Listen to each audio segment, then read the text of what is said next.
कहते हैं जो जितना ऊपर हाथ उठाता है वो उतना ऊपर जाता है। ऊपर का मतलब ये मत समझ लेना कि सीधे अभी चले जाएंगे, मतलब समाज में आप ऊंचे पद पर पहुंच जाएंगे अगर प्रभु के दरबार में आपने हाथ उठा दिए। कहते हैं राधे, हे राधा रानी हमें रास्ता दीजिए, रास्ता दीजिए। और जब आप बार बार पुकारेंगे तो आपको रास्ता मिल जाएगा। आज व्यास जी महाराज ने दिव्य ग्रंथ की रचना की और समय आने पर उन्होंने अपने पुत्र श्री सुखदेव को ये कथा सुनाई। अब प्रश्न कर दिया, महाराज आपने सुखदेव के बारे में तो बताया, लेकिन ये बताइए कि परीक्षित का जन्म कैसे हुआ? क्योंकि सुखदेव जी महाराज ने राजा परीक्षित को ये कथा सुनाई, तो हम ये जानना चाहते हैं कि आखिर उन परीक्षित जी का जन्म किस तरह हुआ। तो बताते हैं कि उस समय की बात जब भगवान ने कौरवों और पांडवों जब दोनों का युद्ध हुआ तो भगवान ने पांडवों को के साथ में रहकर और कौरवों को अपनी सेना दे दी। और दोनों में जब युद्ध हुआ, अंतिम युद्ध में विशाल भीमसेन की गदा ने दुर्योधन का उर्दंड भेदन कर दिया, जंघा को तोड़ दिया और मूर्छा अवस्था में पड़ा हुआ दुर्योधन अत्यंत संत्रस्त हो रहा है। जब दुर्योधन मूर्छित उस कुरुक्षेत्र की भूमि में पड़ा है जहां पर अनेकों सर बिखरे हुए हैं, किसी का हाथ, किसी का पैर, किसी का सर पड़ा हुआ है। अनेकों हिंसक जीव खाने के लिए झपट रहे हैं और जहां चाहते हैं वहीं पर बैठ जाते हैं। कुछ जीवों ने दुर्योधन का जब शरीर देखा तो उसे भी मृत समझकर उसके पास आते हैं और खाने के लिए झपटते हैं। दुर्योधन उनको भगाते भगाते भगाते अत्यंत संत्रस्त हो रहा है।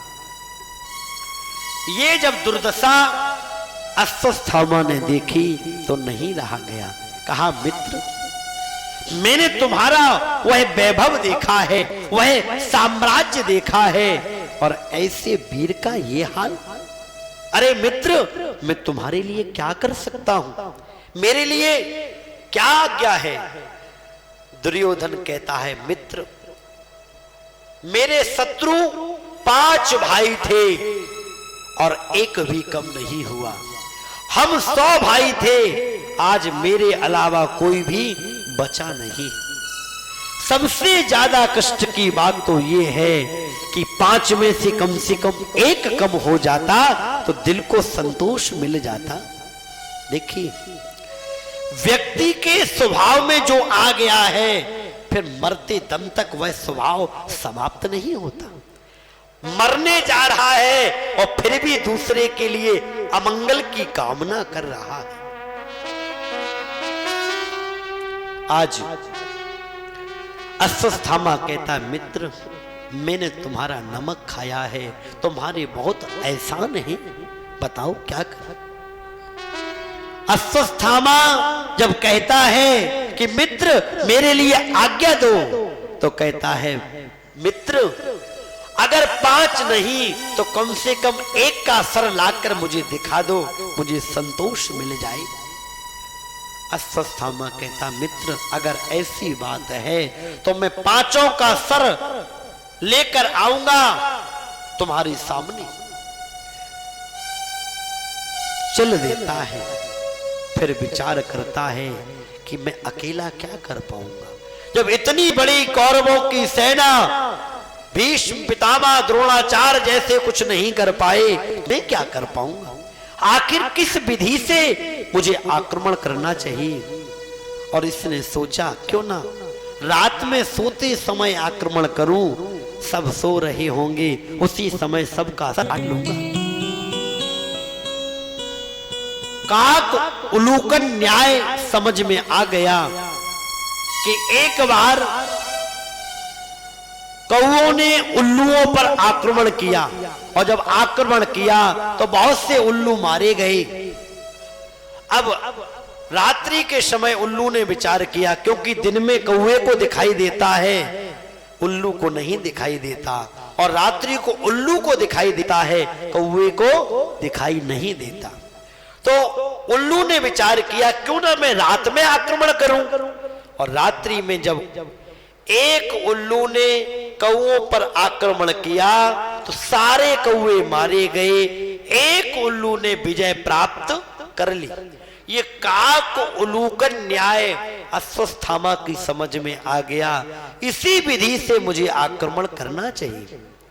और रात्रि के समय जब पांचों पांडव अपनी सैया पर शयन कर रहे थे, भगवान श्री कृष्ण द्वार पर पहरा दे रहे हैं।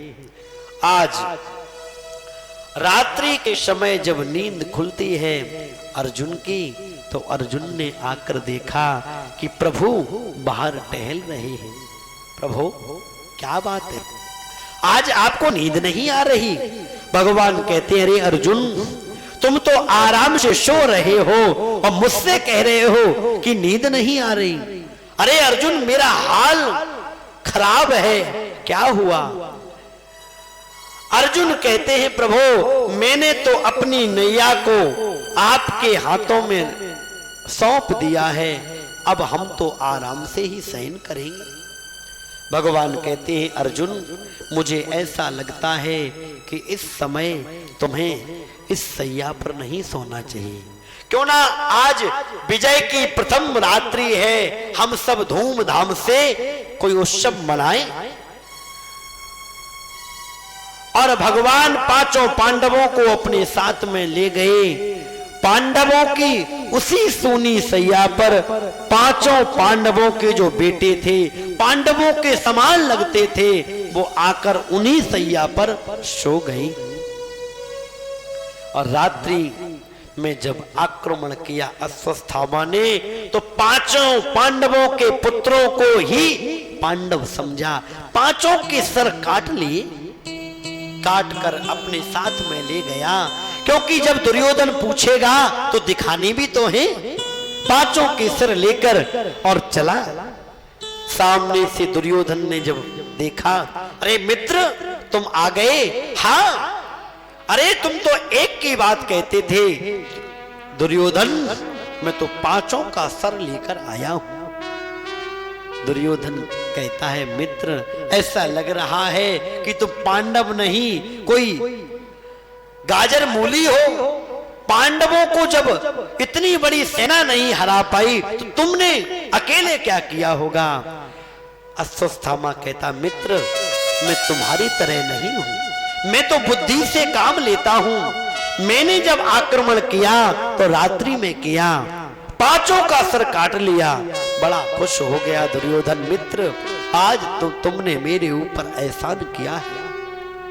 मित्र जल्दी से मुझे भीम का सर दो, मैं देखना चाहता हूं उसका सर कैसा है। तुरंत निकाला, हाथ में दिया। जैसे ही हाथ में लेकर और जोर से उसने दबाया तो सर फूट गया। दुर्योधन कहता है, मित्र ये भीम का सर नहीं हो सकता। मित्र मुझे लगता है कि ये पांडव नहीं, पांडव पुत्र हैं। इनको मारकर तो तुमने हमें कोई पानी देने वाला भी नहीं छोड़ा। अरे मित्र मेरा इनसे क्या भय? और तुरंत दुर्योधन का प्राणांत हो गया, क्योंकि दुर्योधन को यह वरदान था, जब तक तुम्हारे जीवन में सुख और दुख दोनों बराबर नहीं होंगे तब तक तुम्हारी मृत्यु नहीं होगी। तो जब इसे पता चला कि पांचों पांडव मर गए तो खुश हुआ, और जब ये पता चला कि ये पांडव नहीं पांडव पुत्र हैं तो दुर्योधन कहता है, मित्र अब तो तुमने हमें पानी देने वाला भी नहीं छोड़ा। अरे मुझे इनसे क्या भय? और दुर्योधन का प्राणांत हो गया। लेकिन इधर माता द्रौपदी को जब पता चला कि मेरे पांच पुत्रों को किसी दुष्ट ने सोते हुए समाप्त कर दिया है। विकल हो गई, बेचैन होकर छाती पीटकर रोने लगी। आखिर मेरे पुत्रों ने क्या किया था? रुदन जब मां करने लगी, देखने वाले आकर देखते तो कहते राम राम, ऐसा अपराध किसने किया? माता शिशु नाम निधनम सुतानाम निशम्य घोरम परितप्यमाना।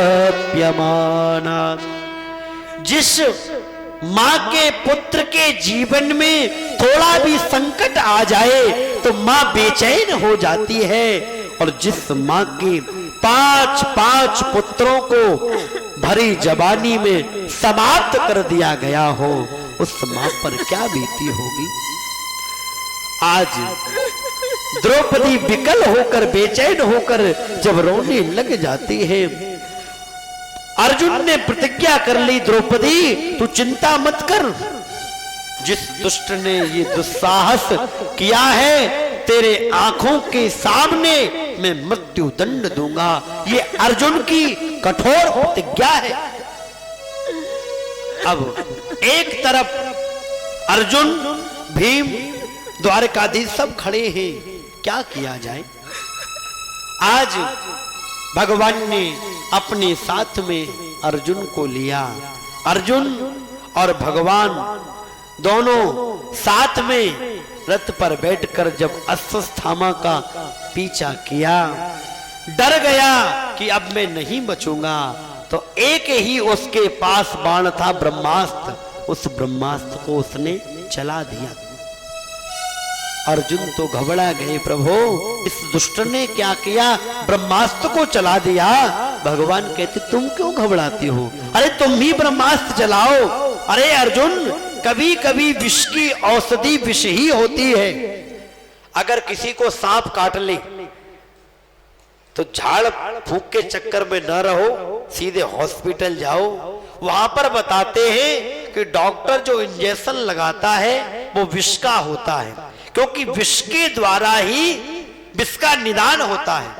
जैसे अगर आपके पैर में कोई जंगल में कांटा लग जाए, अब आपको कांटा निकालना, तो कैसे निकालोगे? दूसरा कांटा लो और उस कांटे से अपना पहला वाला कांटा निकाल लो। तो ऐसे ही अरे अर्जुन तुम भी ब्रह्मास्त्र को चलाओ। अर्जुन ने भी ब्रह्मास्त्र चलाया। दोनों ब्रह्मास्त्र आपस में टकराए, और जैसे ही टकराते हैं भगवान कहते हैं अरे अर्जुन जल्दी से ब्रह्मास्त्र को शांत करो। अर्जुन ने शांत किया, दौड़कर अश्वत्थामा को पकड़ लिया, रस्सियों में बांधने लगे। भगवान कहते हैं अर्जुन इसे बांध क्यों रहे हो, इसे मृत्यु दंड दो, ये आताताई है। अर्जुन कहते प्रभु मैंने द्रौपदी के सामने प्रतिज्ञा की थी कि देवी तुम्हारे सामने मैं मृत्यु दंड दूंगा, इसलिए मैं उसी के सामने मारूंगा। रस्सियों में बांधकर रथ में पटक दिया। निंदित कर्म करने के कारण अश्वत्थामा कुछ कह नहीं पा रहा।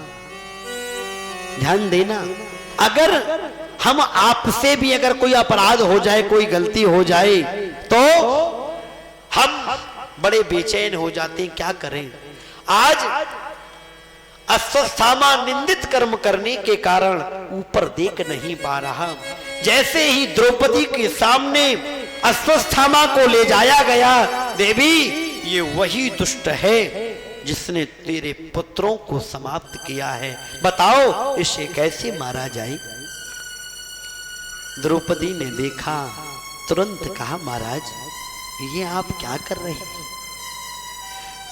आपके गुरुदेव के पुत्र और आपके सामने खड़े हैं और तुम मारने की बात करते हो। गुरु पुत्र गुरुदेव के समान ही वंदनीय होना चाहिए, और अर्जुन तुम मारने की बात करते हो, इसे छोड़ दो, इसे छोड़ दो। अर्जुन ने जब द्रौपदी के मुख से ये बात सुनी तो कहा, देवी क्या तुम भूल गई, ये वही दुष्ट है जिसने तुम्हारे पुत्रों को समाप्त किया है और तुम इतनी दया दिखा रही हो। वह द्रौपदी कहती है, प्रभु अब जो होना था वो हो गया, अगर आपने इसे समाप्त किया तो क्या तुम्हारी गुरु माता नहीं रोएंगी? अरे मेरे पुत्र समाप्त हो गए तो मुझे पति का अवलंब प्राप्त है, लेकिन अगर तुमने इसे समाप्त कर दिया तो तुम्हारे गुरुदेव तो युद्ध में समाप्त हो गए। अब तुम्हारी गुरु माता अपने पुत्र के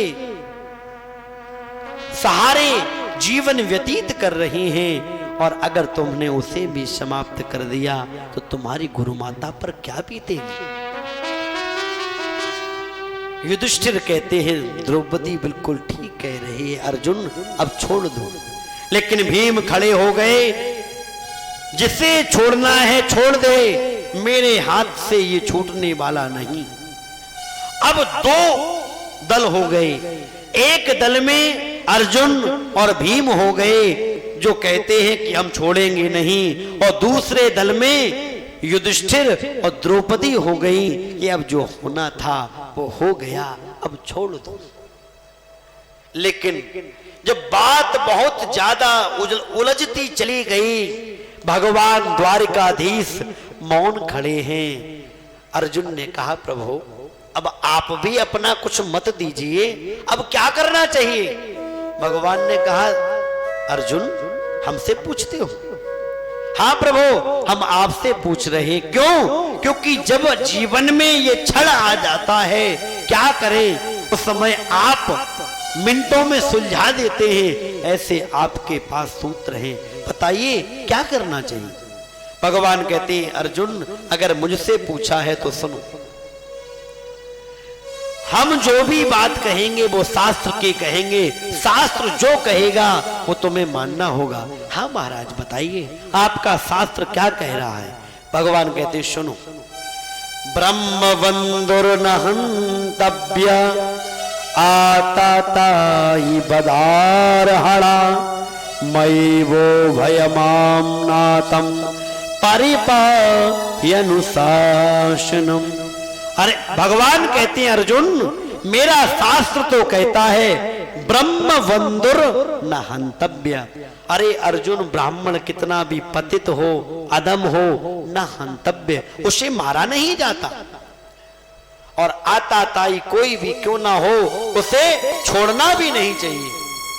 भीम ने कहा, महाराज हो गया, आप जैसे दो चार न्यायाधीश हो गए तो हमारा तो कल्याण हो गया। एक तरफ आपने कह दिया कि ब्राह्मण मारा नहीं जाता, और दूसरी तरफ कह दिया आताताई कोई भी क्यों ना हो वह छोड़ा भी नहीं जाता। हम क्या करें? भगवान ने कहा, अर्जुन अब हमने तुम्हें बता दिया, तुम्हें जो करना है वो करो। क्यों? क्योंकि अर्जुन कोई साधारण नहीं है। भगवान श्री कृष्ण ने गीता का उपदेश अर्जुन को दिया कब? जब तक अर्जुन ने ये नहीं कहा कि गुरुदेव शिष्यस्ते हम सादिमाम त्वाम प्रपन्ना, हे प्रभु मैं आपका शिष्यत्व ग्रहण करता हूं, मेरा पथ प्रदर्शन करो। क्योंकि भगवान कहते हैं, अर्जुन अगर तुम बहनोई कहकर बोल रहे हो तो मैं क्या समझाऊं? क्योंकि एक रिश्ते में अर्जुन बहनोई भी लगते, सुभद्रा का विवाह अर्जुन के साथ हुआ है, तो अगर बहनोई कहकर बोल रहे हो तो क्या बोलूं? लेकिन अर्जुन ने कहा, प्रभु मैं आपका शिष्यत्व ग्रहण करता हूं, मेरा पथ प्रदर्शन करो। तब भगवान ने गीता का ज्ञान दिया। और ध्यान देना, प्रत्येक गुरु जब अपने शिष्य को ज्ञान देता है तो समय आने पर उसकी परीक्षा भी लेता है कि शिष्य केवल सुन ही रहा है कि अपने जीवन में उतार भी रहा है। तो आज महाभारत के प्रारंभ में गीता का उपदेश दिया और महाभारत के अंत में भगवान परीक्षा ले रहे। अर्जुन की बात समझ में आ गई। भगवान कह रहे थे कि माननीय पुरुषों का अपमान ही मृत्यु है। जो सम्मानित व्यक्ति हों उनको सभा से धक्के मारकर भगा दो, मृत्यु हो गई। जब जब वह अपमान को याद करेंगे उतनी मौत मरेंगे। सम्मावितस्य चा कीर्तिः मरणादपि रिच्यते। तो आज अश्वत्थामा के मस्तक से एक मणि को निकाला और धक्के मारकर सभा के बीच में भगा दिया। अपमानित होकर अश्वत्थामा चला गया। कहता है मेरा भी नाम नहीं जो पांडवों में पानी देने वाला छोड़ो। देखिए अश्वत्थामा को अर्जुन का शुक्रगुजार होना चाहिए था कि मैंने तो मरने के काम किए लेकिन अर्जुन ने मुझे मारा नहीं, अपमानित करके छोड़ दिया। लेकिन वह इतना जल गया कि मैं पांडवों में पानी देने वाला नहीं छोड़ूंगा। फिर कहता है अरे बचा ही कौन है, पांचों पुत्रों को मैंने समाप्त कर दिया।